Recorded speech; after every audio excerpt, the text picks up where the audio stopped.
Family friends எல்லாருக்கும் வணக்கம். எங்கள் செடியில் இருக்கிற மருதாணிலாம் உருவிட்டுருக்கேன் ஃப்ரெண்ட்ஸ். இது பார்க்கும்போதெல்லாம் மருதாணி அறுத்து வச்சுக்கணுன்ற ஒரு ஆசை வரும். ஆனால் டைம் கிடைக்கல. இன்றைக்கி வந்து உருவிட்டுருக்கேன். சாயந்தரமாக பார்த்தீங்கன்னா ஏதாச்சும் ஸ்நாக்ஸ் செஞ்சு சாப்பிட்லான்னும் போது வடை செஞ்சு சாப்பிட்லான்னு சொல்லிட்டு ஒரு ஐடியா வந்துருச்சு. அதனால் இன்றைக்கி வடை செஞ்சுட்டுருக்கேன். கோன் வந்து பார்த்திங்கன்னா உடம்புக்கு நல்லது இல்லை.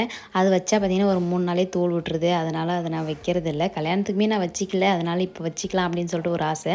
அம்மா வீட்டில் இருக்கும்போது வச்சிக்கினேன். இப்போது நம்ம செடியில் இருக்கிறதே அறுத்து வச்சிக்கலான்னு சொல்லிட்டு அதை அறுத்து உருவி மிக்சிலே போட்டுக்கினேன் ஃப்ரெண்ட்ஸ். உருளைக்கல்ல ஆட்டுறதுக்கு டைம் இல்லை. நைட்டு வச்சு பசங்களெலாம் தூங்க வச்சுட்டு தான் நான் அரைக்கவே ஸ்டார்ட் பண்ணேன். மறுநாள் காலைல பார்த்திங்கன்னா நல்லாவே செவந்துருந்துச்சு. அப்புறமா காலையில் எழுந்து சாணியெல்லாம் வாரிட்டு என் மாமனார் வந்து ஏர் கட்டிகிட்டு இருந்தார். அதனால் நானும் என் மாமியாரும் சாணியெல்லாம் வாரி முடிச்சிட்டோம். இன்றைக்கி வந்து ஆள் வராங்க ஃப்ரெண்ட்ஸ் தக்காளி செடி கட்டுறதுக்காண்டி.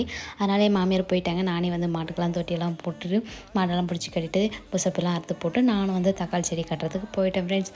ஓகே, இதே மாதிரி அடுத்த விழாக்களை பார்க்கலாம் my friends. Okay, bye bye.